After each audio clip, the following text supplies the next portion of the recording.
Okay, welcome to our library in today's April Educator Showcase. This is our 5th year. Thank you, Philip Thesaurus, because without you, we wouldn't have this event at all.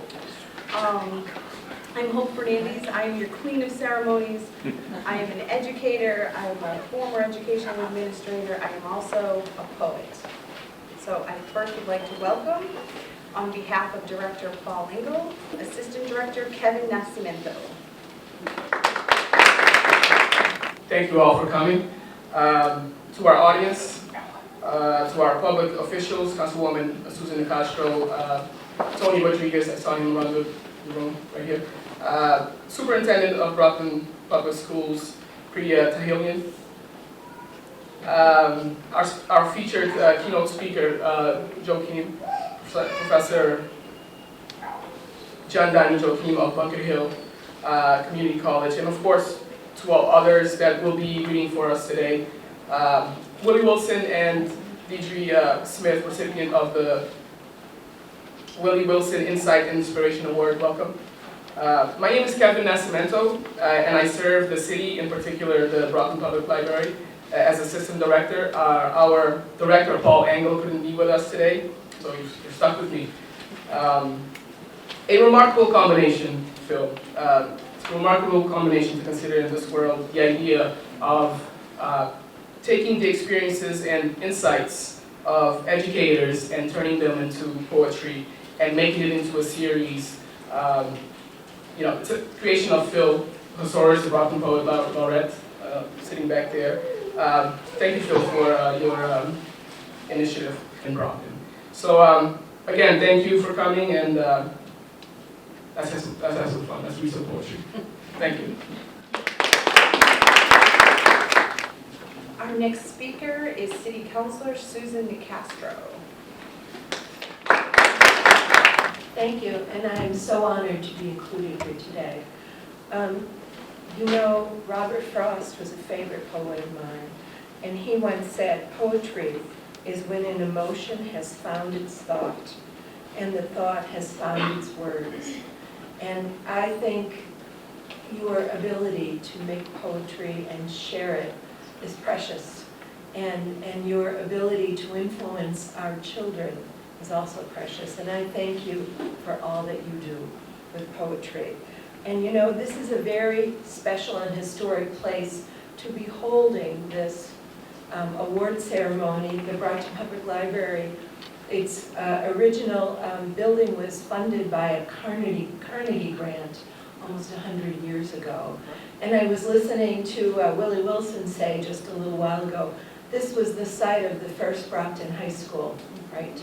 And very, very wonderful to be here with all of you. Your talented contributions, they enhance the fabric of our city and our Commonwealth and our world. And of course, you know, over the ages, poetry has been used all kinds of ways to express all kinds of emotions. And not just love and joy and positive things, but also protest, right? And rage and objection to what's going on. And I think we'll be hearing more of that sort of poetry in the next couple of years, and I welcome it. In any event, I will be presenting citations today on behalf of the City of Brockton and the City Council, and they will read, "Please accept our sincere appreciation for your exceptional commitment to teaching and promoting poetry and literature, because they significantly enrich the arts and culture of the City of Brockton."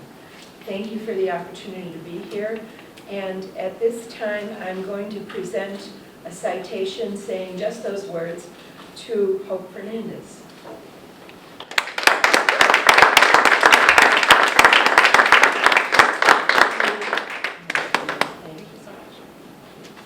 Thank you so much.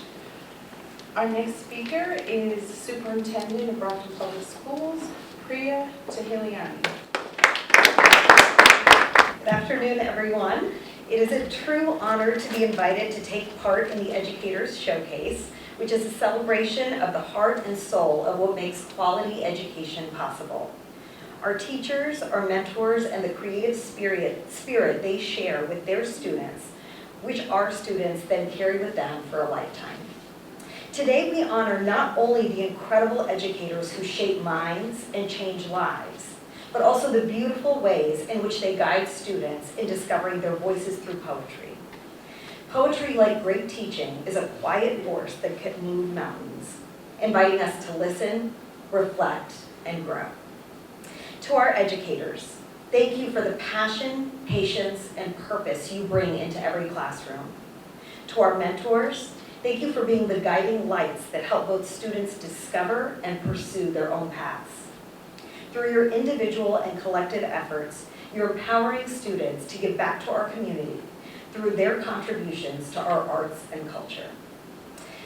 I today am honored to present citations on behalf of myself and the school committee, and I'm joined here today by Vice Chair Tony Rodriguez. I am honored to present the first citation also to Hope Fernandez, and it reads, for her exceptional commitment to supporting growth among Brockton students through teaching, mentorship, and promoting a love of poetry and literature that empowers young people to contribute to Brockton's vibrant culture.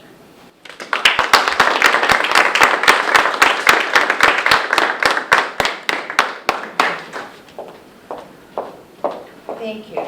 I'm just one educator in the room. Many educators should deserve these citations. I'm very interested in the fact that this is hallowed ground for an educator showcase for the first high school in Brockton. That's information I didn't know prior, but it just feels perfect today.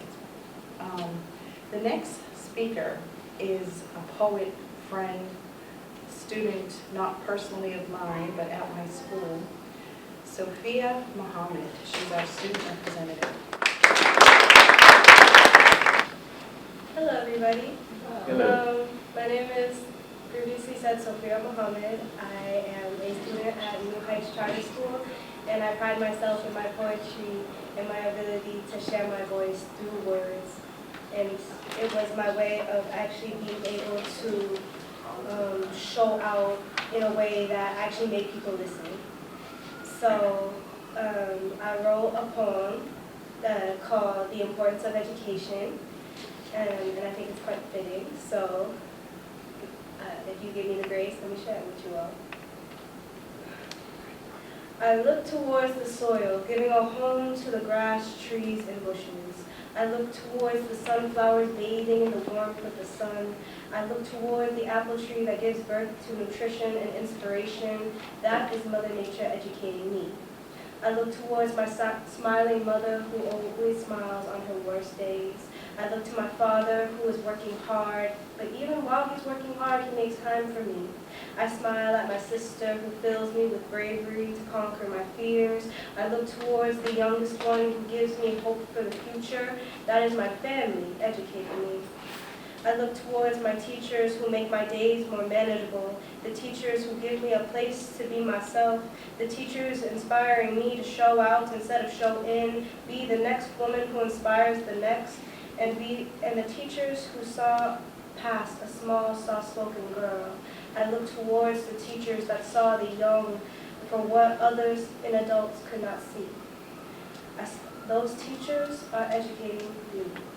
Education does not stop at tests and grades. It starts with those who are willing to drive the motivation to learn into the young. It starts with the people around us who help build our identity. It starts with the world that we live in and beyond it. And most of all, it starts with the one who is willing to search for it all, the lovely, amazing, and inspiring you. Thank you all so much.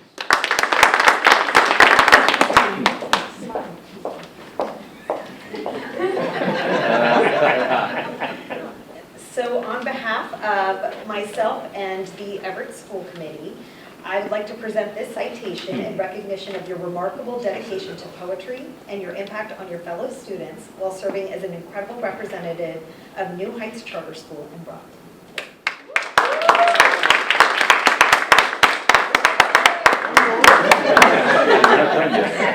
I apologize, guys. And I'm presenting this citation to you on behalf of the Brockton City Council. Best wishes to you always. Thank you.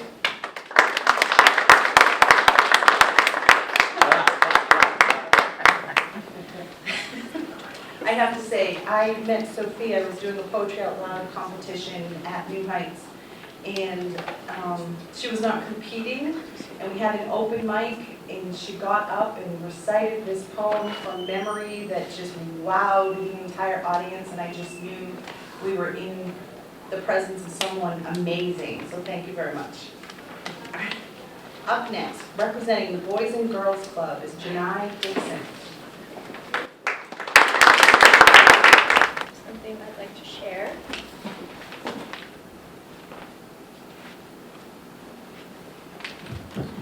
Good afternoon, everybody. My name is Janai Dixon.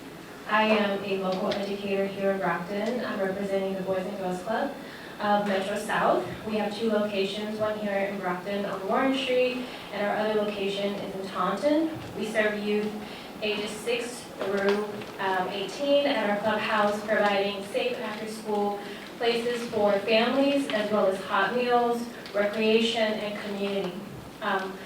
This is my first time at this showcase, and so what I prepared was something a little bit different.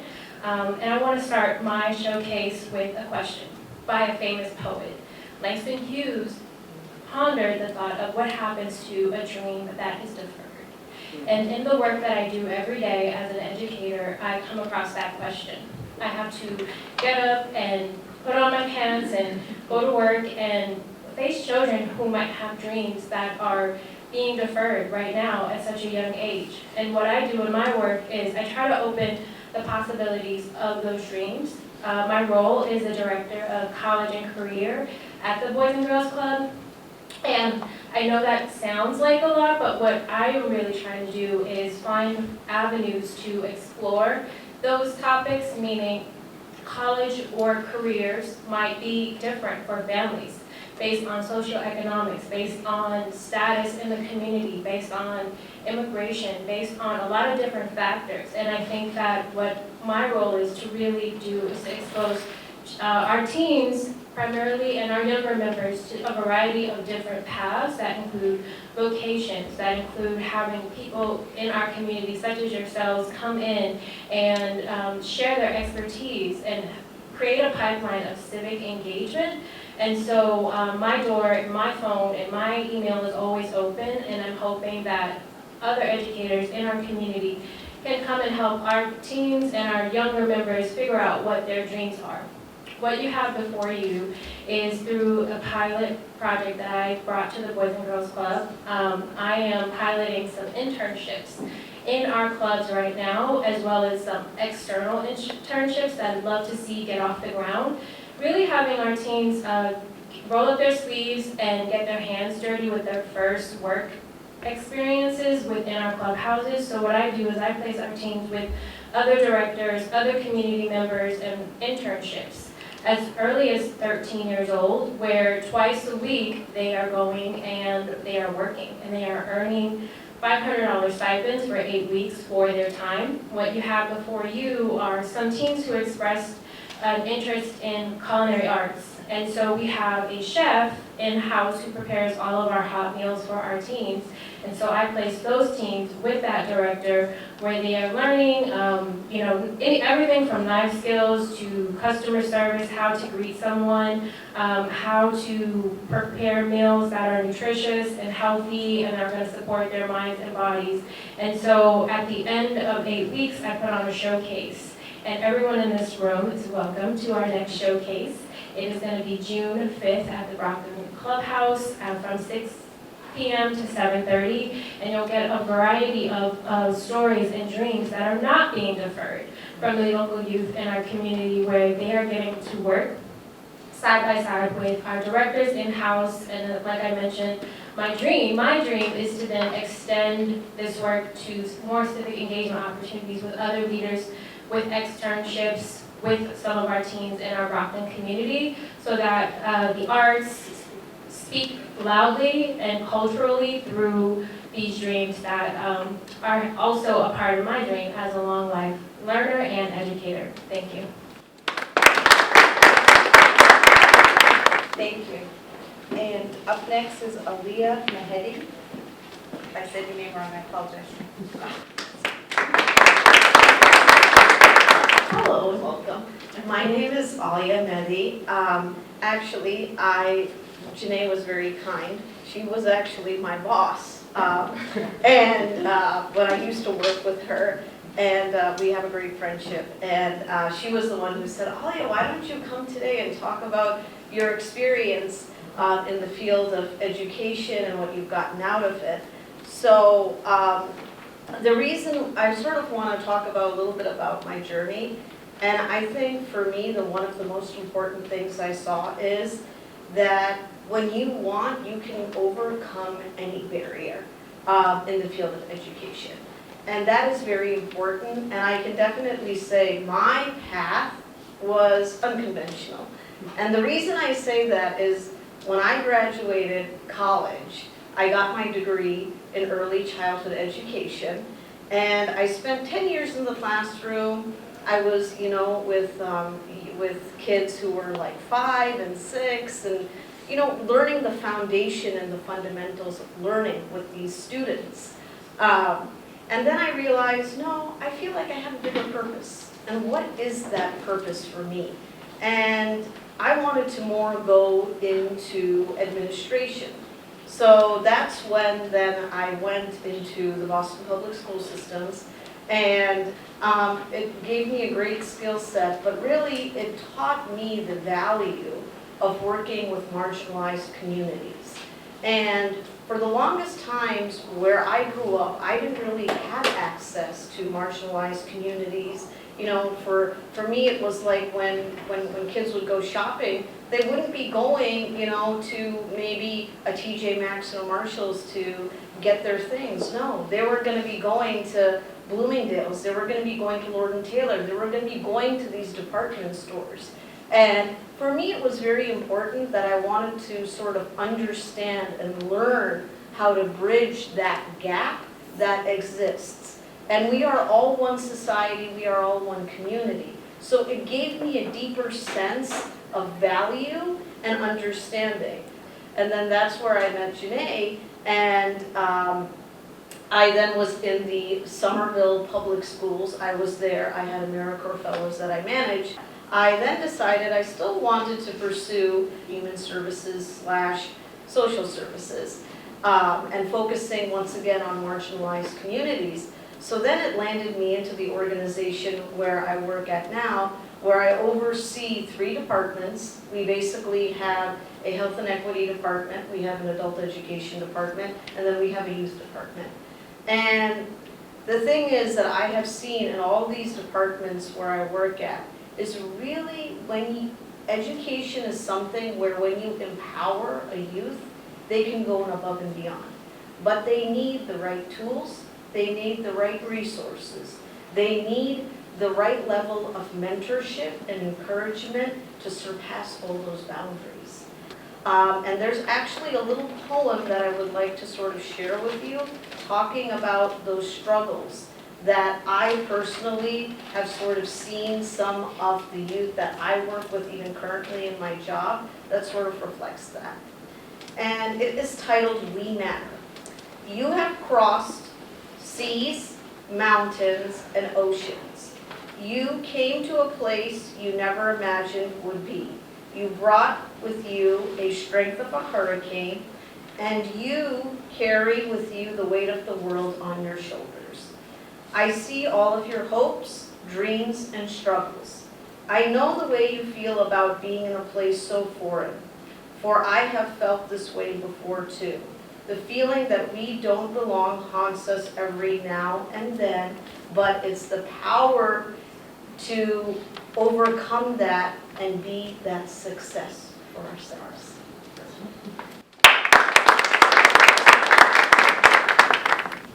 Thank you for sharing that. As a first generation and a second generation Cape Verdean American, your story is important and is one of the reasons I'm an educator. My mother, who was first generation but didn't speak enough English to go to school. My father, who was an immigrant, born October 29, 1929. You know what happened on that day. His life was impacted by the Depression, and he came to this country with a 4th grade education, teaching himself how to read and write and learning construction to the point where he owned his own construction business. But he always said to me, give back, teach, because somebody will always need something and you don't know what that something may be. So whatever you have, you offer it. So thank you for that. Our next speaker is Bridgewater State University's James Moore. Hi. Hello. Hello. Hello. Hi. How are you? Good. Thank you for being here, for giving me a chance to speak, to listen. That's wonderful. That's so wonderful. I have 3 poems that were just published in the Bridgewater Review I'm going to read, and then one that I just wrote here. So it's short. I teach in the Communication Studies Department. I've taught production, video, film, soundstage, location, and the rest. But at 77, I'm teaching speech because I'm too old to carry a camera. So I'm having fun. I'm having fun. After winter solstice. After the solstice settles the long night, the balance of your year is like the last of a precious skein, spun for you by your own fingers. Can you weave something new for all your next seasons? Create with hands and teeth and feet. What will you resolve at the turn, amidst the quiet and the noise? Will you hear the wind carrying all that was ever said?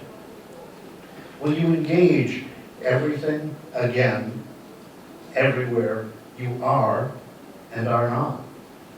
Or worry your yarn will run out?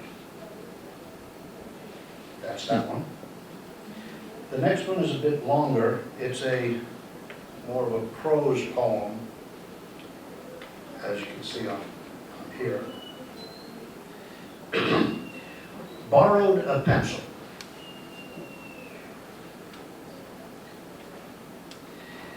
Had been carrying a moleskin tome around in my winter jacket at least 10 years. Didn't recall it. Then, at an open mic, no new poems to read, found the tome in my hidden pocket. Borrowed a pencil.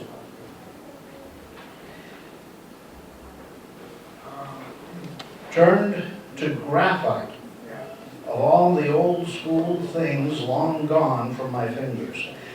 Funny how need forced me to adapt my text forest, which had long overgrown my old handwritten thoughts.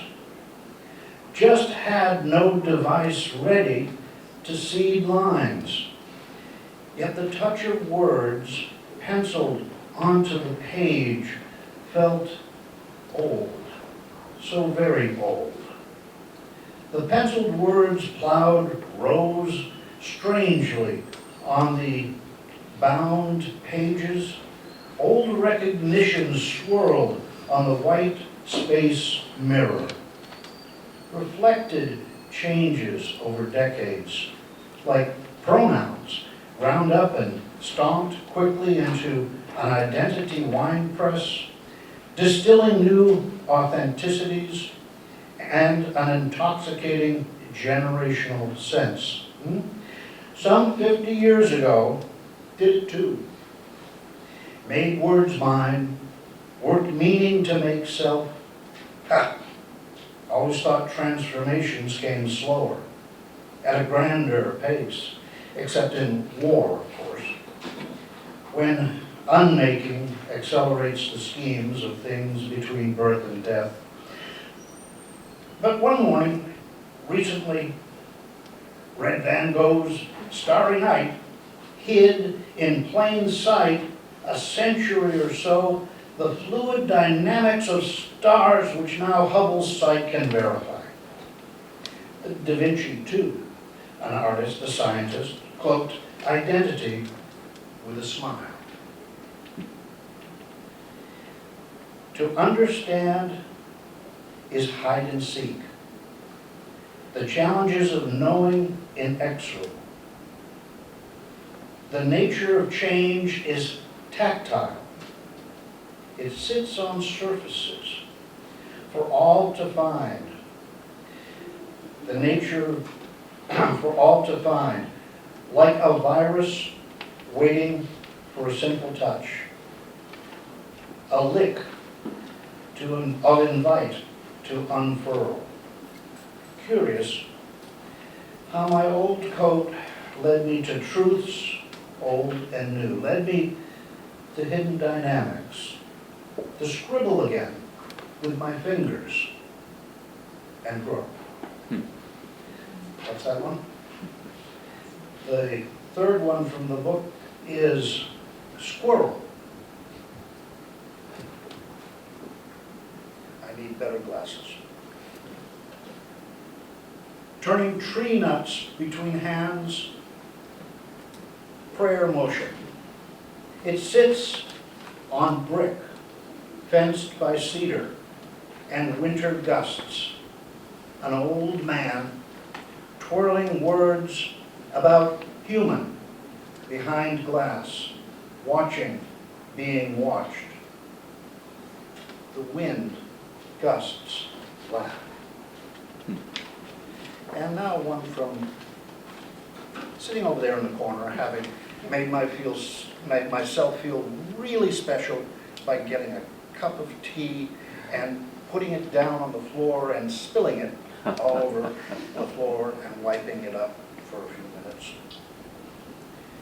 Okay. This is just from an observation, and there's a young lady back there who inspired this. Poets. A writer is like a hatched spider who looks for the right spot to cast and anchor a web. Or like a young child who has discovered her feet can run, has found her voice, her sounds can catch eyes, smiles, comforting arms. Run, chirp, run, and fall asleep so suddenly to dream her web of new truth. That's it. I'm sitting and listening about dreams deferred in marginalized communities, and then James comes up and says, I have fun. And that's what teaching is. It's hard work, but it's fun. You know, it's necessary. Up next from Brockton High School, Emma Eugene. Hi, everyone. Hello. So this is a really nice experience. Last year I didn't get to be here, so I'm really glad that I'm here today. I'm going to share two pieces that I wrote with myself. They are reflective pieces. I often go back to them because the words really resonate, and I hope that they can resonate with you as well. I'm also from Brockton High School. I'm an English teacher. Just a little background there. Okay, here we go. So the first one is titled The End of an Era. As I'm nearing the end of my 20s, I remember being told to make the most of those years. But, to my surprise, and yours too, actually, to my disappointment, and yours too, the days were from the pit of hell. A few things came knocking at my door: heartbreak, loss, and grief. Overstaying their welcome, they took up so much space that although love still remained, I hardly felt it.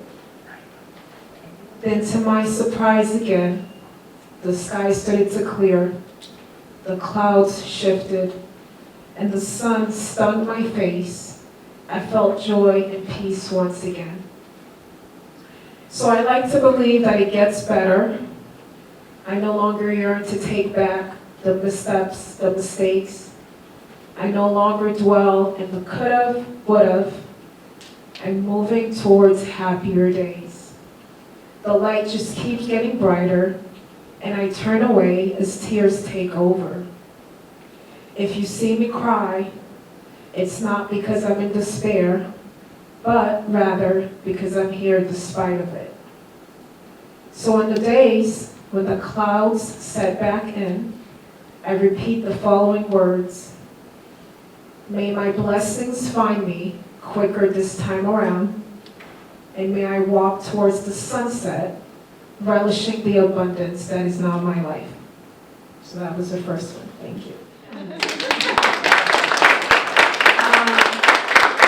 So again, the second one is a reflective piece, and this one is called, it's actually a question, can you make room for me? Can you make room for me? I know there's a lot of us on here spilling gems and words that find their homes in the lives of many. It explains why they're here seeking for more. I hope I could provide a sacred space for them too. Can you make some room for me so I can reach their hearts too? So I can make room for them, so they can tell me how my words crafted emotions they felt but could not voice. So I can keep this chain of connection going, where although we haven't met, my readers are now a part of me, a part of this work that pushes humanity forward. Can you make some room for me? Because I think I just found my niche. And I don't have to fight to be seen or heard, I simply am. I once celebrated and resonated with the writers, the words of the writers that came before me. And turns out there is enough space for me, for us all. Because although we share a common language, our lived experiences are unique. If I can flesh out my truth, my experiences to the world beyond me, I don't need to ask for space. I've earned it, and it's mine to own. Thank you so much. Thank you, Emma. That poem, your first poem, reminds me of my first year teaching. I came home and cried, and my father said to me, toughen up, you didn't pick good ones. Next would be Willie Wilson Jr. to present the Willie Wilson Jr. Award.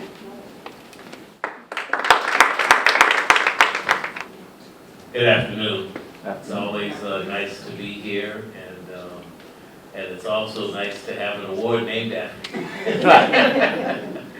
And I do want to mention Brockton High was established in 1864, first graduating class 1867. So it was in several different places, but from the 1880s, mid-1880s to 1905, it was right here at this site where the library is. And then in 1906, the A building opened up, and in 1916, the B building was attached. And those two buildings have been removed, and that current site is where the Brockton Safety Center is being built. And I was the last class to graduate from the old high school in 1970. So education is very dear to me, and I went to the Sprague School, the Payne School, East Junior High, and then of course Brockton High from there to BC. And I'm just glad to be here. We're giving an award to, you already heard what the inscription says, but Deirdre Smith is a teacher of good standing at Brockton High School, and I enjoyed working with her as a colleague when I was department chair, and 2 of my 5 children, who are now adults, had her as a teacher, And I'm just very pleased to make this award. The citation reads, this is the one from the City Council. Official citation. Be it known that the Brockton City Council hereby extends its congratulations to Deirdre Smith, the Insight and Inspiration Award, in recognition of the insightful and inspirational teaching. Your dedication to excellence has had a profound and lasting impact on the future and well-being of our students. And we state further that it should be known that the City Council extends best wishes to and for your continued success. That this citation be duly signed by the President of the City Council, attested to, and a copy thereof transmitted by the Clerk of the City Council. And it is always nice to have, to be recognized by your fellow peers, but English teachers always had the most work to grade. I always felt guilty for them, and even in social science, we use poetry, but Deirdre, with her tool belt, uses every kind of nick and tricks, and her students always come out having a great appreciation for English. Deirdre, I'm so proud to award you this certificate. And like other teachers, even though she's receiving the certificate, every time a teacher receives an award like this, I feel that there are scores of teachers who haven't been noticed, who give their time and efforts to teaching our young men and women. And so even though I'm calling you up for you to receive this award, it's really going to hundreds of others like you who, for one reason or another, have not been able to be here. Woo!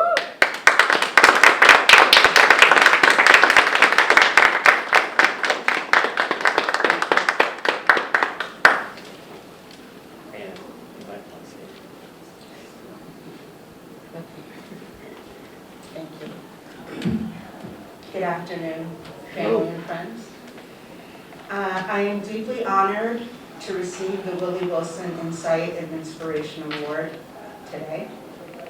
This recognition is not just a testament to my efforts in the classroom, but a celebration of the incredible community of educators I am privileged to work alongside every day. As I stand here today to accept this award, I am reminded of the countless educators who inspire me with their unwavering dedication, creativity, and passion for the profession. These remarkable individuals go above and beyond to make a difference in the lives of their students, and it is their tireless efforts that fuel my own commitment to education. In our journey as educators, we often face numerous challenges. Yet, it is through these challenges that we find our greatest opportunities for growth and innovation. I have had the privilege of witnessing firsthand the transformative power of education, and it is a privilege that I do not take lightly. There is something incredibly rewarding about working with young people, seeing their eyes light up with curiosity, and witnessing their growth and development over time. Every day in the classroom is a new adventure, not always a positive adventure, but a new adventure, filled with opportunities to inspire and be inspired. The energy, creativity, and potential that young people bring to the table are what make this profession so fulfilling for me and for all educators. So, in accepting this award, I would like to give thanks to those whose insight helped guide me and whose inspiration motivated me to keep going.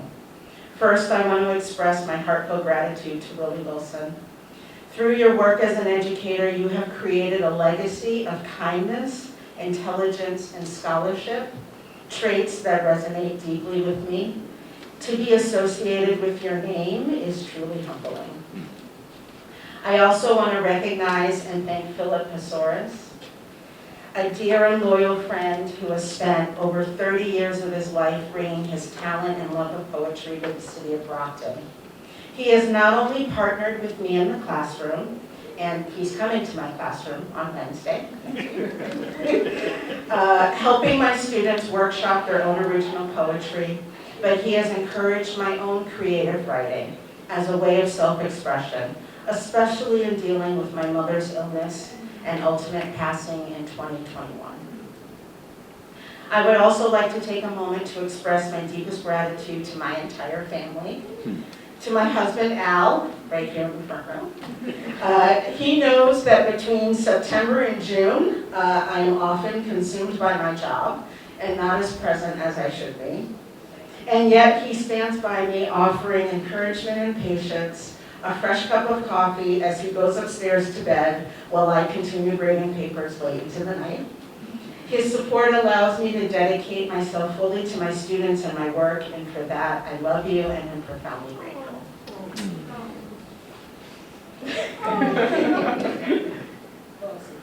To my children, Brittany and Albert, and my grandson Elijah, and Brittany's boyfriend Al, who are all here with me today. As well, your love and support and encouragement through almost 25 years of teaching has been inspirational to me. When I sometimes had to miss your track meet, or swim meet, or a basketball game, or a show at the high school. When I stayed up late at night finishing my own schoolwork, you didn't even blink an eye. Instead, you understood the demands. Brittany, stop crying.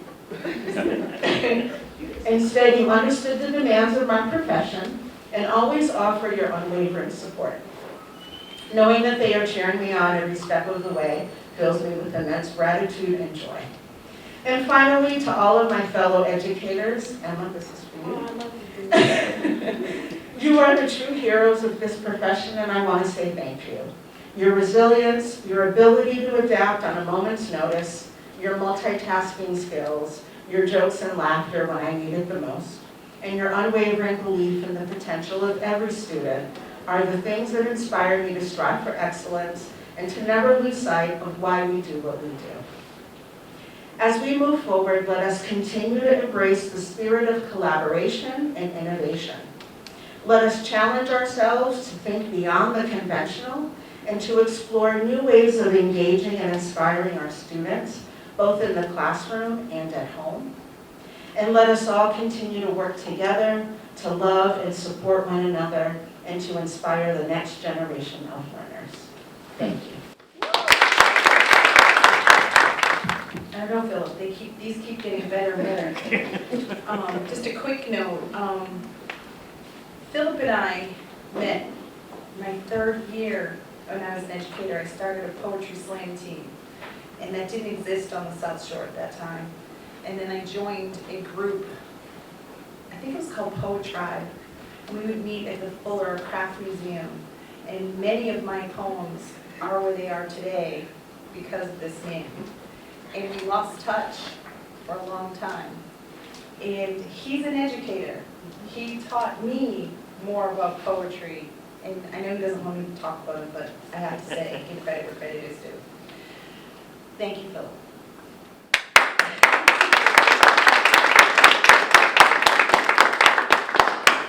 And our keynote speaker today, you're in for a treat, Jean-Denis Joachim. Good afternoon. Good afternoon.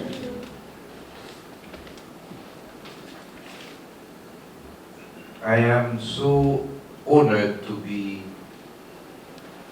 invited to be with you this evening, and especially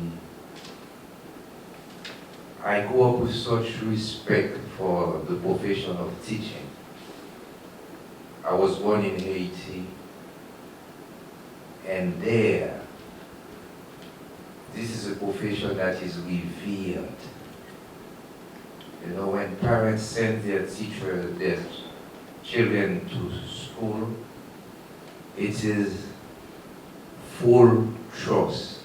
It is complete surrendering. They send their children to the source of education. That's the way it is same. That's the way I learned. I know very early my grandmother had already decided that I should be a doctor. But when I started to understand profession, I knew that I wanted to be a university professor. Because when I started to go to school, you know, a teacher is someone who comes. As children, we imagine them to have all these knowledges. Sometimes we trust them, sometimes we feel them, but we always know this is where learning will come. And of course, I discovered writing, discovered poetry, not as a profession, but as a passion through reading. And things have changed in the country. Unfortunately, I had to leave myself. I didn't have the opportunity to continue to become a university professor there. But nevertheless, you know, life had brought me to Bunker Hill Community College, where I am still there. At the end of my career, I spent my whole career there in student services, student formation, student development. I started teaching English literacy in 2006, and my closest relationship with teaching children, the group you teach, is when I teach creative writing. That is completely different than what you have to do. Because when I enter a class with children for creative writing, it is to take them to magical places, to different levels. I will give them a prompt and I'll take them there. And this is what I love the most, to see the level of creativity, or fast, or quick, or because it's magical. I still have piles of writing from children, because for many years, for the University of Massachusetts, I used to go to different schools for a week in Cambridge to do that, and that's wonderful. So whatever you're doing, I come to tell you, well, if you teach science, you teach social strategy, you teach math, please make a little room for creative writing. You know, let them read about those far, far away places. Let them invent stars. Let them imagine other worlds under the sea. You know, that also helps with the learning to acquire the knowledge in the fields, the special fields that you bring into them. You know, creativity, participation. And I know not all the cities have the same resources, but be creative. Don't give up, and give that to them. I love poetry. Everything to me is poetry. And besides that, I've been on a mission. As I told you, I am from Haiti. I was born in Haiti. And not too long ago, I have declared myself a self-proclaimed ambassador for Haiti. So whenever I have an opportunity, I take it to speak of that place, because it is important. I am worried that folks are not asking questions, and especially if you're teachers. I remember when I was, in school levels with children, it is important to let them know that behind their world, there are other worlds, their country, there are other countries. It's important for them to know about how alike we are on this planet. And it's not too early for your children, for your students to know about the political affairs of their government. It's important for them to know that, because in not so much a long future, they will be the one to do that work. And they have to be prepared. They have to be ready. And it is us, we need to bring it to them. I'm going to tell you something, you may not even understand, but I want you to go to your student, to report to them, to say, this guy, he came to talk to us, teachers, and then he did something crazy.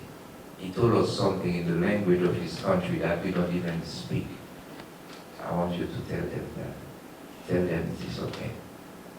Dans la poucaille dodo, te gen yon petit oiseau qui bat jam volé haut. Chaque jour qui t'est passé, ses ailes, il t'a veillé pour essayer à pousser. Dans la poucaille dodo, te gen yon petit oiseau qui bat jam volé haut. Chaque jour qui t'est passé, ses ailes, il t'a veillé pour essayer à pousser. Un jour mercredi soir, tes oiseaux fin, ouais, il dit faut le jouer qui boit.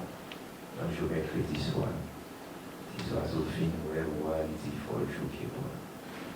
Mais il pas de jambe qu'on est, si petit grand chimère, t'es capable de chagrin. Dans la poucaille dodo.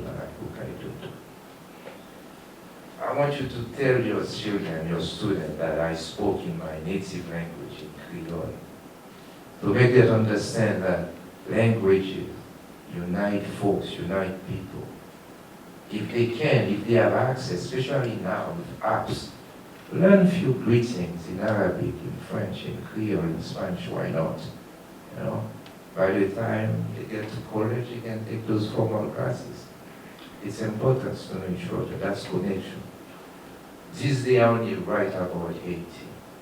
I'm not gonna call it a burden, but in terms of creativity, I am not lacking things to do, to write. But let me read you something. I wrote a poem that I wanted to use it at the beginning of a long poem that I want to write to teach my son who was born here about the country. I said, let me try to do it through creative writing and then I can share it to other folks too. Oh world, let me introduce you to my country, Haiti.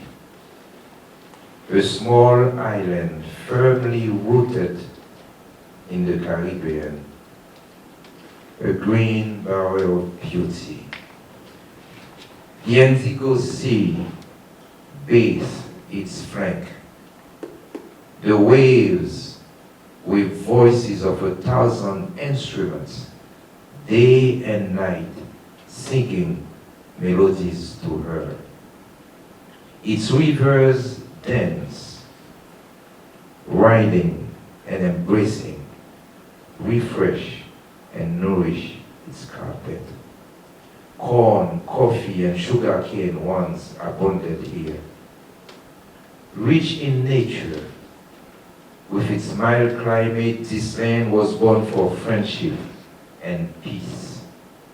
Its landscape, a canvas to be desired by all.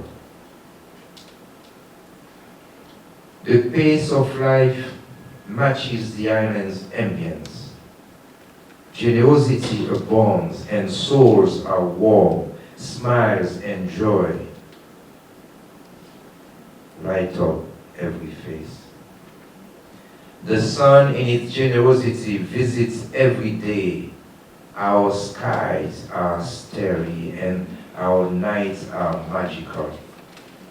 My country, a corner of paradise, a land of dreams. And by an unfortunate accident, one fine day, Christopher Columbus and his companions landed. One of their ships was wrecked on our shores.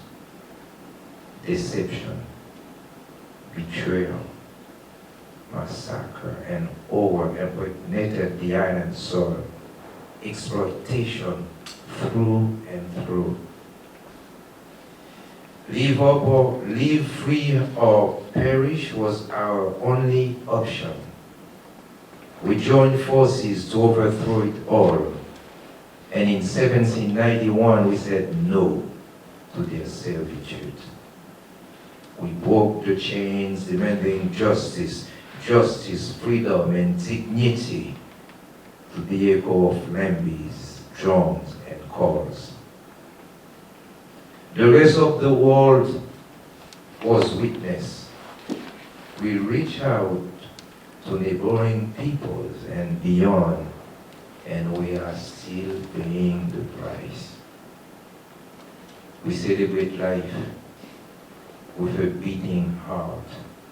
Oh world, hear our song of resilience, for our island forever is renaissance.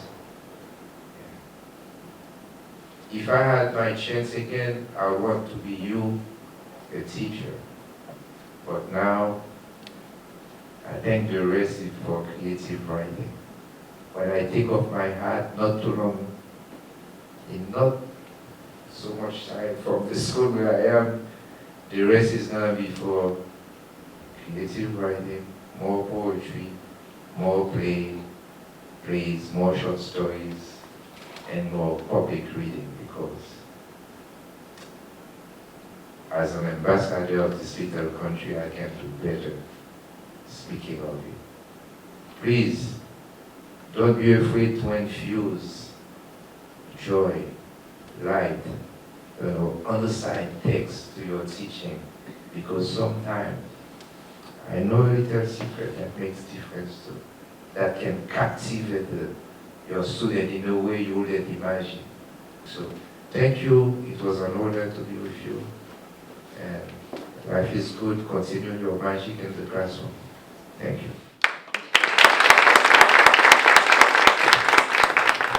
I always like listening to John May's poetry and storytelling. I've learned more history from him than about Haiti particularly than anyone else. Up next, Massasoit Community College, Helen Canderkin.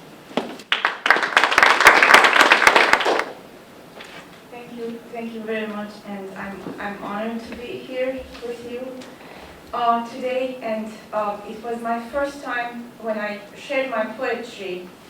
It was the Voices of Diversity here at the Brockton Public Library a couple of months ago. And I shared, one of the poems I shared was about my grandmother, and it was titled Forgive Me Nana, maybe you remember, and I read it in Turkish, which is my country of origin. That's where I was born and raised in Istanbul, Turkey.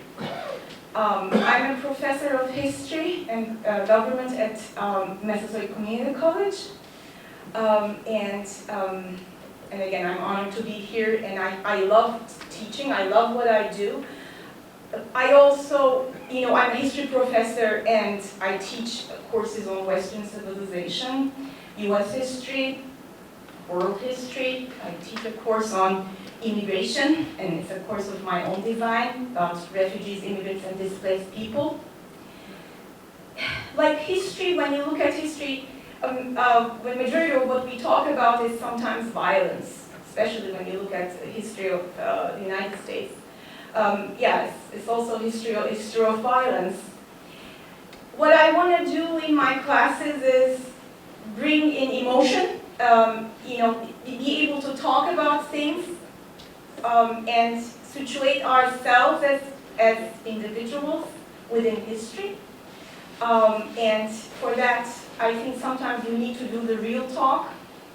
And I was thinking about my own pedagogy, and also, and I write short stories, and as well as poetry. I think real talk is so important. You got to do the real talk when you're writing. I think in the past I couldn't do that, and you got to be yourself, right? As a teacher, also as a writer.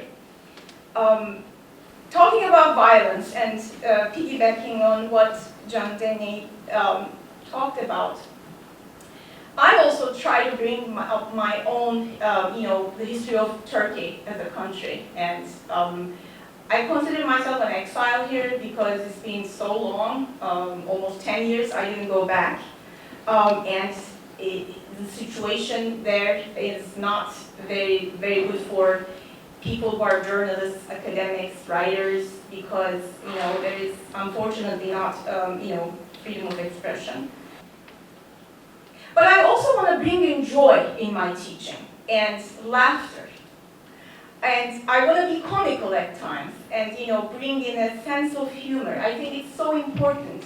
And that's what I try to do, to engage my students and to be able to, at times, entertain them. Again, back to what John Dene was talking about. In my country, where I'm from, in Turkey, when you start, when you send your kids to school, there is a saying, "Eti senin, kemiği benim." It's a Turkish saying. It's a Turkish phrase, meaning the skeleton is mine, the skeleton of the child is mine, the meat is yours. I mean, translation is weird, like I'm literally translating it. Like part of it is yours now. It's such a trust that, but also it's you revere the teachers, and the student is also respects the teacher, and there is that mindset for teachers, which is different, and it's very interesting to hear that it exists in Haiti. It's interesting. I believe more so than here in the United States. So, my poetry. I want to read 3 poems which I wrote at different times in my life. One of them is actually the first poem I wrote. And since I read my poems here, I've been working on how to rhyme, better rhyming, use English better, because I write in my native Turkish, and I read in Turkish and English last time I was here. This is when I was young, much young. I'm still young. I believe I'm still young. But this was in my 20s, 20 years ago, back in London, when I went there to study English. And there I found out about a feminist conference in London. And London was so, it's amazing. But my first time in London, in my entire life, it's a big city. I was very excited. And this is about that feminist conference. It's titled Çiftetelli in London.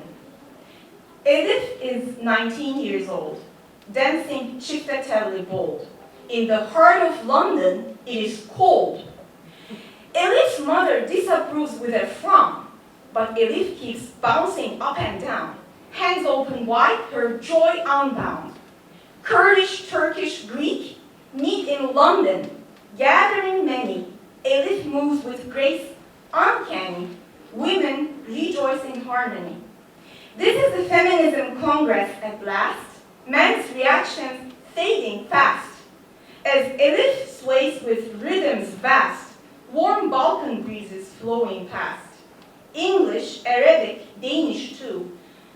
Join the celebration true. All women rejoice anew. Different colors, same at heart. Elif's çiftetelli, a moving art. Women's voices never part. United strong, a brand new start. They are all swaying their butt.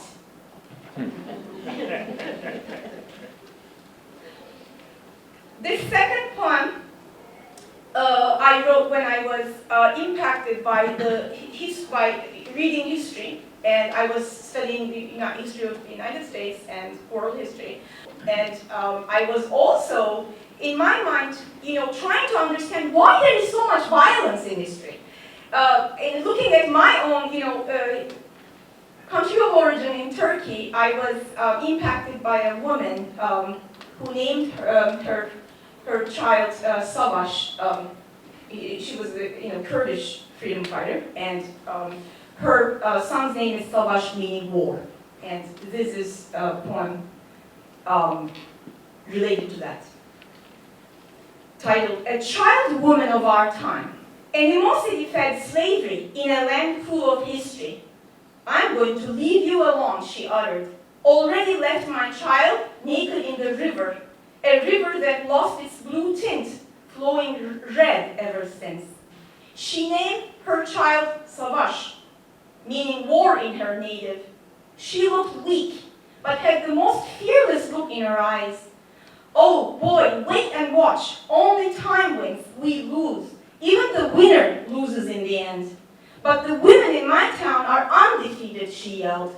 So we will be victorious. Thank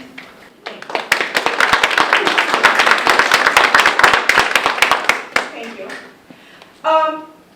I mentioned that I wrote about my grandmother. My grandmother was instrumental in my upbringing. This third poem is about her. And this is, hopefully, I want to make you laugh. I mean, it's more about, but no offense to anybody, okay? Please. Titled, My Grandmother's Chicken and Home Fries. Okay, I was mad at chicken fries in America when I first came here, back in 2005. I was trying to find the taste, good tasting food, and I had a hard time. Grandma, the chicken here lacks your special flair.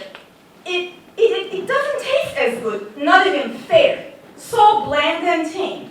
I miss your golden chicken fries, the taste of home, but mostly your crispy home fries served with stories and laughter. You'd make them when I dragged in from school, my backpack heavy, my mood uncool. The ultimate reward that made me drool. The oil must be fresh, you'd always preach. A culinary wisdom you'd teach. While here, they use oil that's fossil fuel. Not sweet at all, just sad and cruel. I imagine chickens back home dance with glee. That's why they tasted so heavenly. While American birds just lounge around watching TV, learning English from fast food commercials clearly. I miss your kitchen, Grandma, your loving care, the taste of home that's beyond compare. But in my dreams, across the sea, your chicken and fries still comfort me.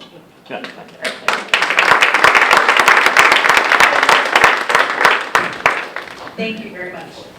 When I went to Cape Verde for the first time, I was in a restaurant with my father, and a chicken walked in, and I said, Dad, there's a chicken. And he said, it's fresh.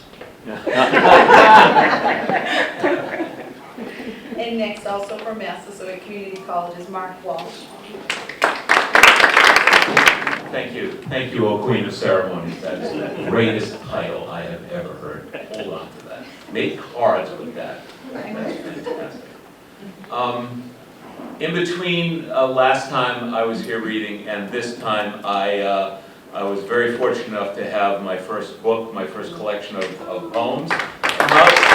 Thank you.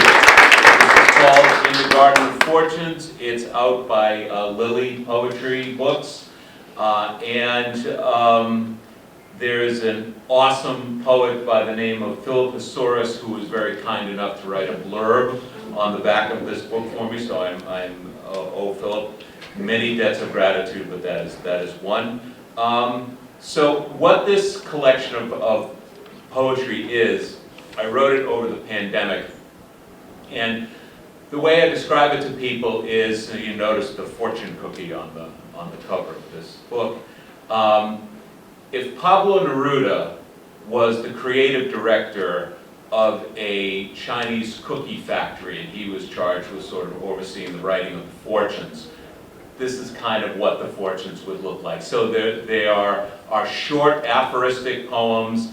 Many feel like haiku. A couple are only like a line or two long. So what I'd like to do for, I think I'm going to read 3 poems, and so I'm going to read 3 of the short ones here as a suite, and then I'll read 2 other poems. So I'll start with, this is number 18. After the fire, mark the ashes. Be bold enough to value each collapse a victory provides. Number 19. Let revelation surprise you from the south side of your to-do list. And then number 20. Learn how to separate the rain from water. So that's just a little sampling of what you have there in that book. I have to say, I'm so happy to see representatives from the Boys and Girls Club here, because I have to tell you, and I am not making this up, I would not be standing here if it wasn't for the Boys and Girls Club, because my father, who was also a Depression-era kid, he had a Dickens childhood. The worst of Dickens' childhood he had up in Manchester, New Hampshire. And he was running with the wrong crowd, and he was getting into all kinds of mischief when he was a young man. But he was bright, and he loved going to school, and he loved learning. But the crowd that he was running with would literally tie him to a tree until the second school bell rang, and he couldn't go in after that. And then they would go out and create all kinds of mischief. But he was also connected with the Boys Club in Manchester at that time. And it was a social worker who got a hold of him and said, there is more to you than this. There is more waiting for you than what you're doing right now. Go find it. And my dad listened to him. And my dad chose the option of education as opposed to running with the crowd, and then went to college, met my mom, got a master's degree in social work, became a social worker, and much later in his life had me. So I am very, very grateful to the work you provide. Okay, I'd like to read 2 more poems here. So here's a poem relating something from my childhood. This is called Belong. The swing set in the backyard had room for 5 kids, but most days I swung alone.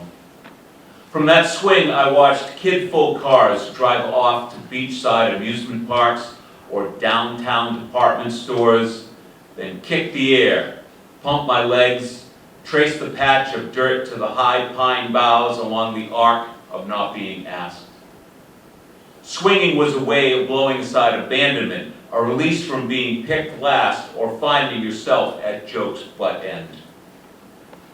Then that summer, our neighbor's grandkids visited for a week.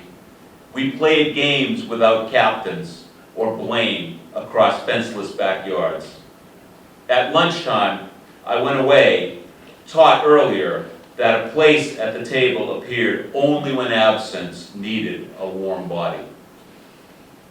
From my swing, I watched 7 grandchildren around a checkered picnic table feast on hot dogs, hamburgers, potato chips.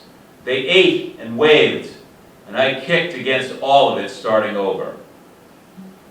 When the grandson my age ran to me, waving, smiling, wanting to know why I was over here alone because a plate of food waited for me with them, acceptance lifted me to the ground. The taste of belonging lingers on my tongue. Okay, so my final poem. So since this is an educator showcase, I will end with a poem about teaching. Willie, thank you for your kind words and for your guilt about English teachers. I accept that guilt and I take it because we do a lot of correcting. I'm not going to lie.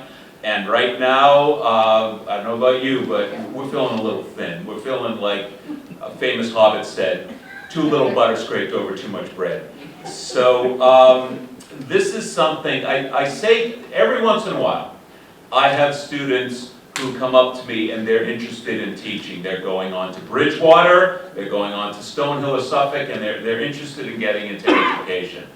And I say to them, okay, I said, first of all, this is fantastic because we need you. And the second thing is, I said, okay, I'll tell you the secret. And this is how you know this calling, this mission is for you. And I said, you have to want to be in that room. That is the thing you have to want more than anything else. You have to want to be there with those students and just enjoy every single minute you're in there. Because if you don't, who's going to be the first people in that room that are going to know? And it's not going to be you. And part of the joy of being with your students is a moment like this. So this happened a couple weeks ago, and this is, I call this new poem, no title. I get it. I've been there. I've sat in one of those seats, felt the bone-cold terror wrapped around the question, would you mind if we take a look at your writing today? But still I ask, and the dude buried deep in his hoodie nods, taking it all in stride, grabbing whatever panic surges up in his gullet and shoves it down with breakfast and bad high school memories. I dim the lights, let the screen glow radiate the room like a CT scanner as students collectively clench, believing the magnified words in Helvetica font were theirs.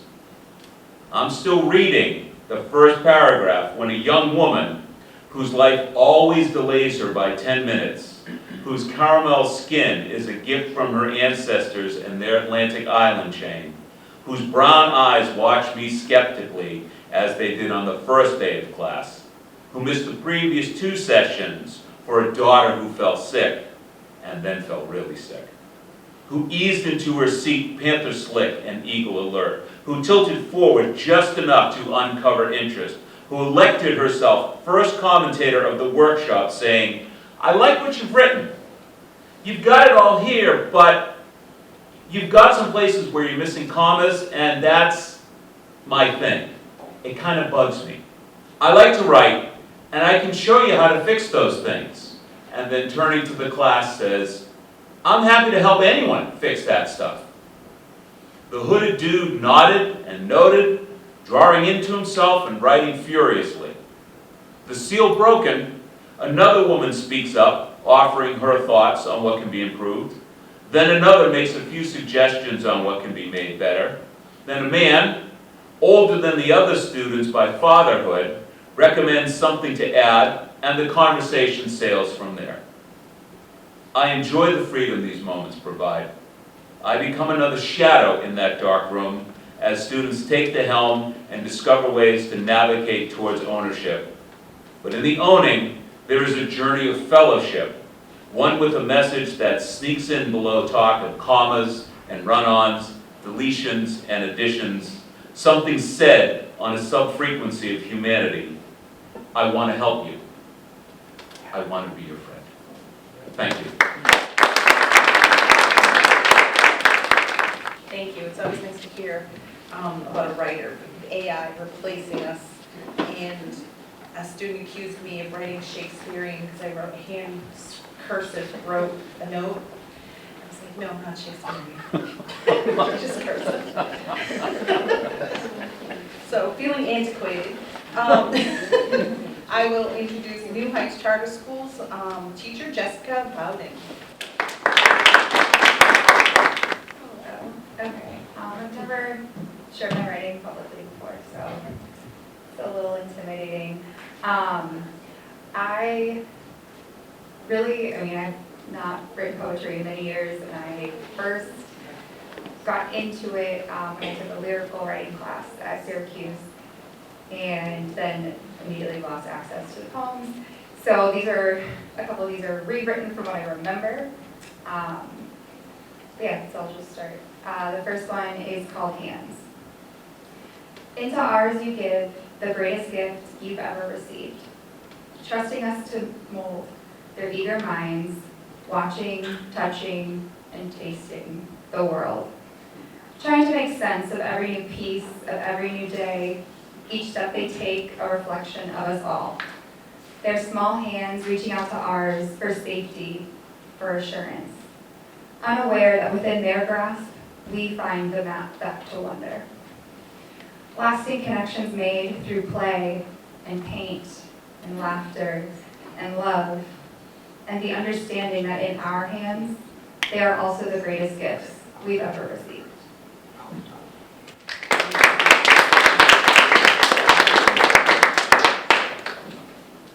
Okay, so this next one veers away from education, but it's called Where I'd Hoped You'd Be. It's strange to think you've been a part of me for over half of my life. For years I carved a space for you to fill with love, both creating and patching, over cracks, over time. That space you used like a timeshare fell into disrepair, into despair. Dark and despondent, your space waited, waited, waited, until love, subtly growing, consumed that space that was yours. Independent love and inward bloom, so strong that the locks were changed when you asked to come back in. This next one, this is like the first poem I ever wrote. This was back like 2009-ish, that I wrote down on some legal pad piece of paper and put in a folder that is buried somewhere in my closet at my parents' house. So this is what I remember from it and rewrote this. So this is called The Runner. She runs to smell the newly cut grass over which the robin soars and breathes new life into her soul. She runs to enjoy the sun's embrace, extending its warmth to all who dance in its love. She runs to feel the crunch of leaves beneath her feet that reminds her of childhood thrills. She runs to observe the frozen beauty from which so many hide. That crystallizing world offers a frozen respite, if only for fleeting moments.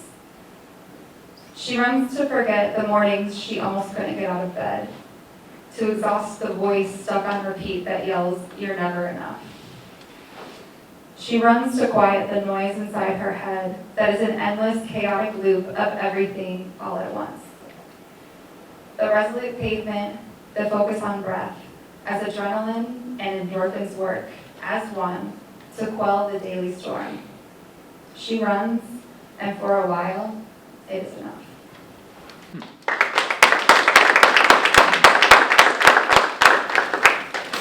Okay, so this last one was motivated by Ms. Hope Fernandez, who read my initial Hands poem, which you couldn't guess was when I was working with preschoolers. Now I work with high schoolers in the early college program, so this is Hands reprised. No longer to hold, but used to push and encourage, to let go. We walk among them, but just outside the lines they draw around themselves, reaching anyway, hoping something sticks across the gaps they've drawn. Writing their essays in side-eye formation, refusing to retain anything about MLA. And we refusing to retain the chorus of, "We already know how to do this," when reteaching format. No longer expressing love through play and paint, but through late-night grading, temple rubbing, exasperation, and hope in red pen. Hands that no longer hold, still shape, still offer, still guide them through frustration and shutting down and indifference. And I hate this class, and growing and cracking open and connecting. And thank you for believing in me.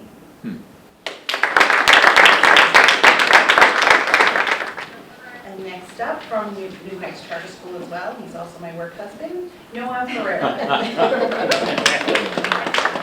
Hello. As someone who hasn't touched a pen about writing poetry in quite a few years, I was convinced and prompted to, hey, you should probably let these see the light of day. So I've got a few poems. The first one is called Winter. Cold and barren thief of life, causing now but endless strife. For in your depth do people roam, lamenting now what they have sown. For like a reaper it brings but death, crops and flowers robbed of breath. Fields and meadows lay but still, in dreams of escaping this bitter chill. For in a blanket pure and white, spring does wait for its chance to flight. Not too long this pain will end, spring shall be welcomed like a dear old friend. And the second one that I decided was Shadow. And this one's another one that has a nice little end rhyme to it. What walks beside you every day, a parent, a mentor, you may say. That isn't it, so try again. You underestimate this old friend. He likes to mimic, he likes to play. Try his best, he will to stay.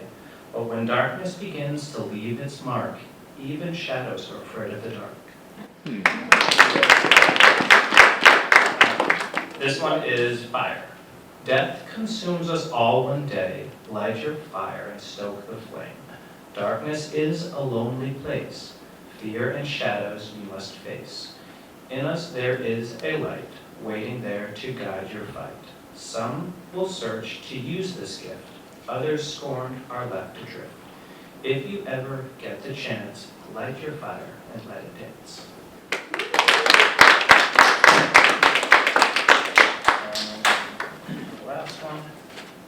Last one, I admit, is a little bit of more of a nihilistic tone to it. And this was when I was writing one night, really late at night. But I start this parable like everything else, alone. It starts in a barren room filled with the empty longing for human connection. Trying to feel anything at all seems like gasping for breath in the vacuum of space. This drowning sensation so palpable, yet not solved in final solace. Crushing darkness all around, everyone reassuring you with platitudes that you aren't alone, with people caught up in their own self-driven lives, battling conflicting ideas of self-aggrandizement and false concepts of relevance. Cynical? Maybe, but then again, nihilism has never let me down. What is the problem? Attitude? Philosophy? Society? Whatever it is, you will face it alone. See, I should have strong-armed him, right?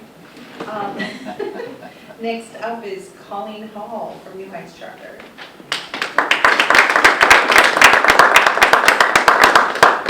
She too has never read poetry publicly.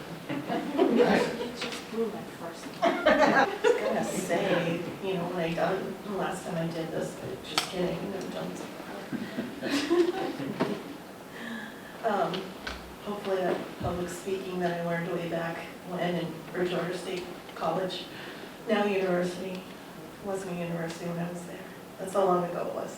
Anyway, this first one is about my own lessons learned, and it's called Betrayal. Why? Once, twice, thrice? How many times?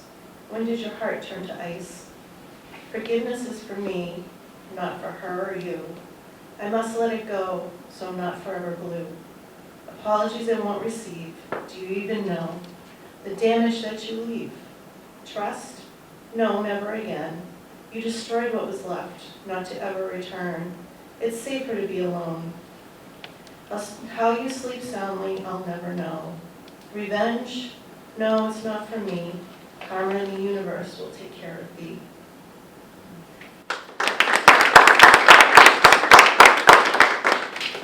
And this next one is about my very first teacher.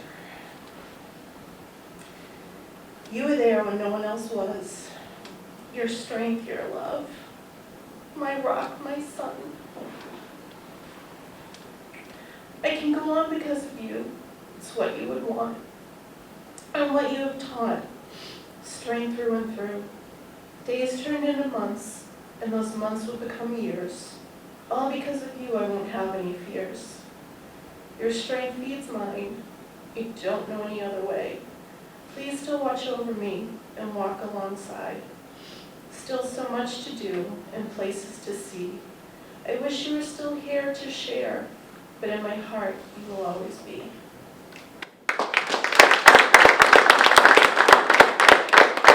That was for my mom. I lost her back in September, so it's still a little raw.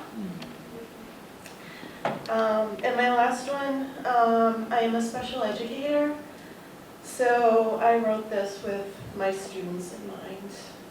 And it's called Because of You. Thankless, only in the moment. Burnout, don't let it be your opponent. They need you. Results come later. Pursuing his dream, right now he's a waiter, but not for long, you gave him steam. Persistence and resilience, she made her way. If it wasn't for you, she would have gone astray.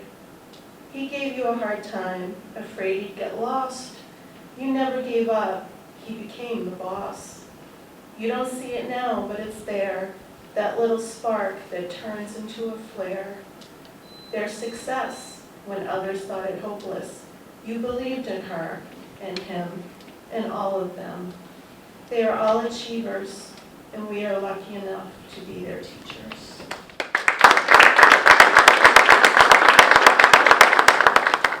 And our penultimate poet from New Heights Charter School is Nicole Tamaris.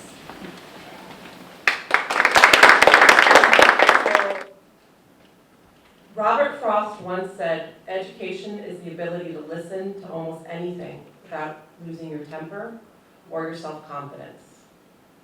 The poems I chose today I wanted to share because they tackle both the pleasures and perils of stoking the fires of knowledge, both inside and outside of the classroom. So the first poems I'm going to share are actually from others about teaching, about students, about learning. Then I will share some of my own poems, and hopefully we all can listen without either losing our tempers or our self-confidence. A Teacher's Lament by Callie Dacos. Don't tell me the cat ate your math sheet, and your spelling words went down the drain, and you couldn't decipher your homework because it was soaked in the rain. Don't tell me you slaved for hours on the project that's due today, and you wouldn't have had it finished if your snake hadn't run away. Don't tell me you lost your eraser and your worksheets and pencils too, and your papers are stuck together with a great big glob of glue. I'm tired of all your excuses. They're really a terrible bore. Besides, I forgot my own work at home in my study drawer. That's cute. All right, the next one is by a Czech poet. It'll make sense later. Napoleon by Miroslav Holub. Children, when was Napoleon Bonaparte born? Asked teacher. 1,000 years ago, the children say. 100 years ago, the children say. Last year, the children say. No one knows. Children, what did Napoleon do? Asked teacher. Won a war, the children say. Lost a war, the children say. No one knows. Our butcher had a dog called Napoleon, says Frank. The butcher used to beat him, and the dog died of hunger a year ago. And all the children are now sorry for Napoleon.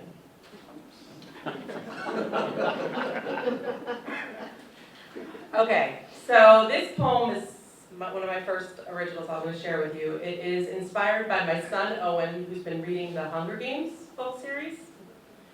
He's on the Mockingjay, and I've been reading the New York Times. The Mockingjay.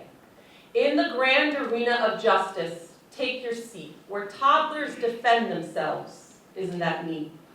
Oh, the irony of a fairy tale court, where innocence is sport and true falls short. Welcome to the land of the free, they say, where skin color decides who gets to stay. A tattoo's a mark of villainy here, in the circus of justice driven by fear.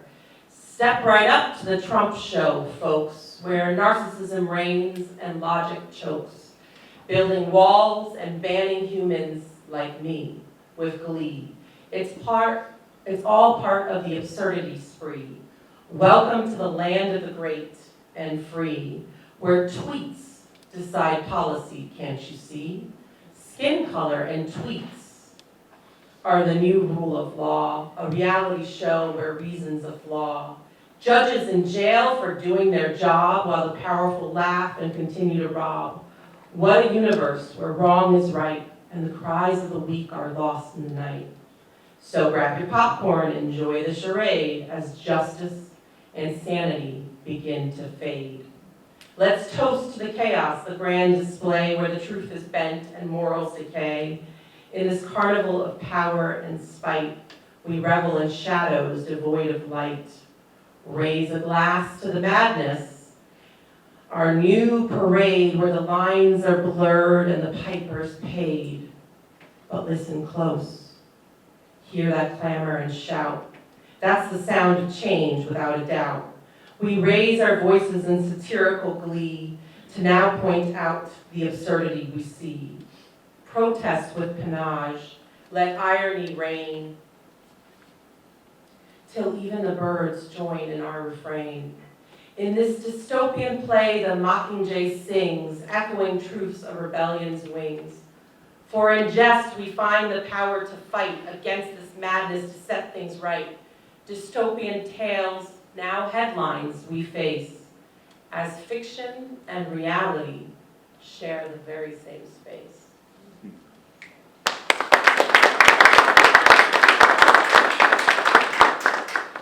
Okay, this one is one I've read once before here. I'm going to share it because I want to read the one that's the contrast after.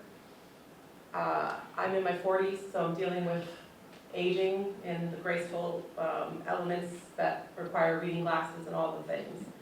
So this poem is called Whispers of Eternity. The poems I'm going to share now are about aging and love. Whispers of eternity, in the silent garden of being, where time carves its legacy with invisible hands. I stand, a monolith of memories, a granite chest of stones weathering storms of seconds. But within a river runs, a murmuring soul that dances with the cadence of raindrops, spilling over edges, seeping into the cracks of my stone-cast will. Echoes of a former self, whispers in the wind, once etched in fervent fire across the sky, a tapestry of dreams, vibrant, unyielding, now soft hues bleeding into the dusk of years. What once was a fortress of wild desires, ambitions that soared on the wings of dawn, stands muted, the relentless tide of hours, washing away the fervor of youth's relentless drum. Yet beneath the surface where shadows sleep, love's gentle current still ebbs and flows, carrying fragments of forgotten days, resurrecting moments delicate and close. So here's the cosmic joke laid bare. I am water, mostly, a fluid scape, yet part of me, obstinate, feels like stone, defiant, enduring, shaped by time's relentless straight. But even stone is not just stone, you see. It's carbon, it's stardust, it's you, it's me. Born from the explosions of ancient suns, we're the living contradiction, the paradox one. In the dance of impermanence, we find our beat, a harmony in discord, bitter and sweet. For in our design, the eternal and ephemeral twine together as rose and thorn thrust into our sides. We are but stardust suspended in time.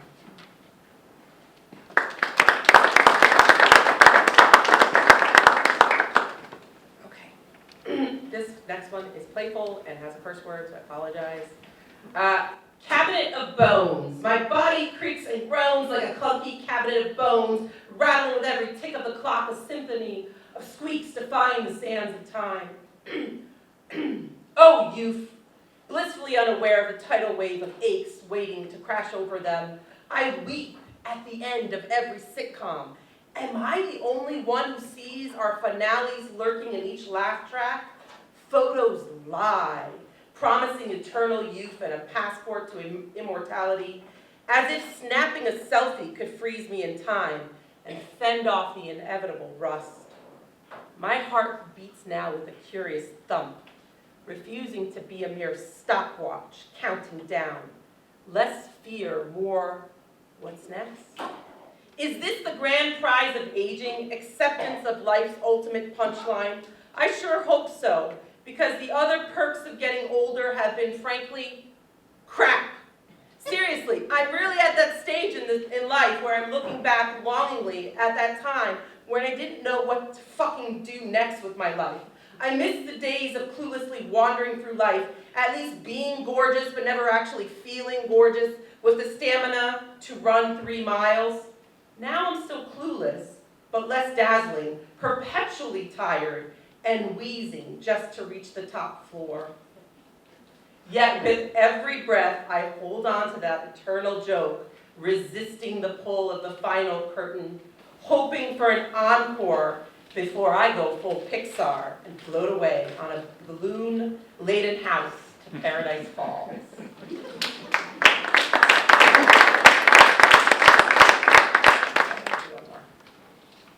This one is called A Love Letter to Prague. So I got opportunity to travel, and I think traveling is the best type of education one can ever have. So my junior year in college, I lived there, and then I fell in love, and then went back and took my future husband there, and he proposed there. So Prague is a very special place for me. It was a place where I found love not once, but twice. It was also where I found myself free to be myself, my whole self, without the restrictions that my country, that my strict Catholic upbringing did not allow me to sort of embrace fully here in the States. And so this poem is a love letter to Prague. In Prague's embrace, where dreams unfold, I wandered streets with stories untold. A solitary figure in the city's glow. In quiet hours, my thoughts began to flow. How does one say goodbye to a place? With words, with gestures, in a gentle embrace. Each farewell a tether, a moment to hold, a tapestry of memories both new and old. The tram lady's lullaby voice through my window sang, Karlovo Namaste, Starometska, Botanicka Zahara. A melody of freedom as the city rang, in gestures and glances, a love that dared, in Prague's magic, our hearts were bared. Oh, the beauty and absurdity intertwined, in every corner, new wonders to find. A love unspoken, yet brightly it shone. In Prague's dance we were truly known. As travelers, we seek what we cannot name, an elusive mystery, ever the same. Prague was music, a dance divine. In its embrace, I found love's rhyme. 2,000 miles away, yet still I dance in the echo of Prague's enchanting trance. Goodbye, dear Prague, where love was free. In my heart, your melody stays with me. But now I lament the freedom lost in a world where love pays a heavy cost. In these hostile lands, we had to hide our flame. Yet in Prague's memory, it burns the same. Yet back home, the freedom fades, where love is met with fear and hate. In America, it's harder. It's a harder fight for same-sex love to live in the night and the light. I miss the days when we were free to love openly without worry. Prague gave us that precious space, a place where love could show its face. That's it. Thank you, Nicole. And I just have two short poems. One I wrote just this week as a tribute to New Heights Charter School. As I started in the beginning, I told you I was an administrator, an educator, and a poet, and I choose the classroom because that's where I have the best impact. That's where I can make change. And I left administration, and a blind man found me, and the blind man created New Heights Charter School. He has a vision that is incredible, and at least matches my spirit. It's called Blind Man's Vision. In the heart of the city's vibrant pulse, an urban educator stands as a lighthouse surrounded by a sea of voices, each a unique melody in a multilingual chorus. These are the learners, the first pioneers, first in their lineage to grasp the parchment of high school diploma. But here, within these walls, a vision takes root, born from the unwavering belief of a sightless guide, a public charter, a vessel of opportunity, where the horizon stretches far beyond graduation, an associate's degree within reach, a stepping stone, a possibility of a bachelor's on a soaring aspiration, all nurtured by community's collective investment. Grade 6 unfurl into the promise of early college years. The American dream, often a whispered myth in shadowed corners, here it takes tangible form. Not a gilded staircase for the few, but a broad, accessible ramp built with intention. Each student embodies the striving spirit, the inherent right to rise, to achieve, to contribute. They carry the weight of generations yearning for more, their footsteps echoing the hopes of the marginalized communities. The classroom becomes a crucible of possibility where language barriers transform into bridges of understanding, where unfamiliar landscape of academia is navigated with courage. The educator, a compass, a cartographer charting pathways through doubt and uncertainty. They ignite the spark of intellectual curiosity, nourishing the nascent belief in their own potential. Symbolism blooms in the textbooks, or more often Chromebooks, each page a testament to the power of knowledge. The diploma earns not mere certificates, but keys unlocking doors previously unseen. The graduation gowns, not ceremonial robes, but cloaks of accomplishment, woven with resilience. This school, a beacon in the urban landscape, a testament to the transformative power of we all go to college. The simple, profound decree, a declaration of equity and unwavering promise. Here, the American dream is not a green light on the horizon, but a tangible destination chartered and reached by students who dare to dream in a multitude of tongues, their futures unfolding bright and boundless. And my final poem, has anyone in the room taught seniors? So you know this is crazy time, right? And I discovered this poem, I think I wrote this possibly 20 years ago, titled The Senior. The halls echo with the shuffling gait of the almost graduated. A peculiar ailment has taken hold, a creeping lethargy known only as senioritis. Their egos have inflated to the size of homecoming parade balloons, bouncing off lockers, demanding difference. Forgetfulness? A superpower. Where did I put my phone, my homework? My will to live through fifth period vanished. The present moment is a foreign country. Their minds reside solely in June on beaches, at parties, anywhere but here. Deciphering the mysteries of the Krebs cycle and the scholarly fibs, a marvel to behold. Yes, Professor, the semicolon was a deliberate artistic choice. They thought it was a fancy column. Paragraph formatting, the avant-garde style defies your conventional boxes. They just hit enter a lot. Formal papers now resemble text chains. OMG, the symbolism was like totally deep. And the narcolepsy, it strikes mid-sentence during crucial explanations of the Peloponnesian War. Heads roll, drool glistens on notebooks. The bell rings, they jolt awake, claiming profound intellectual exhaustion. They are the walking wounded of academia, limping towards the finishing line, leaving a trail of forgotten assignments and audacious pronouncements in their wake.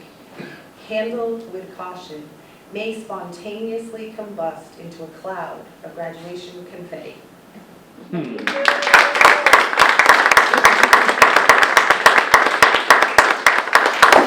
Thank you so much. This was lovely. This is wonderful, and this is our 5th year, so please come back next year. And May 17th, we'll have uplifting voices where I'm the feature. Thank you.